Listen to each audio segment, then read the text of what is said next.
America పోలీసుల అదుపులో Lokesh. TDP జాతీయ ప్రధాన కార్యదర్శి నారా లోకేష్ హడావుడి ఎక్కడా కనిపించడం లేదు. గత కొద్ది రోజులుగా రాజకీయ పర్యటనలు చేయటం లేదు.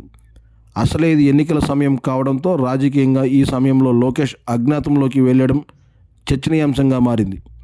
అయితే లోకేష్ అజ్ఞాతంలోకి వెళ్ళలేదని, ఆయన అమెరికా వెళ్ళాడని, అక్కడ మనీ లాండరింగ్ కేసులో ఇరుక్కున్నట్లుగా విశ్వసనీయ వర్గాల ద్వారా తెలుస్తోంది.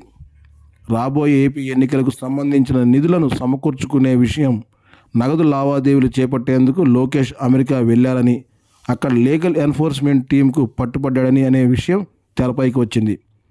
ప్రస్తుతం లోకేష్ అమెరికా పోలీసుల ఆధీనంలోనే ఉన్నారని, ఈ విషయాన్ని ఇండియన్ ఎంబాసీకి అమెరికా పోలీసులు సమాచారం ఇచ్చారట.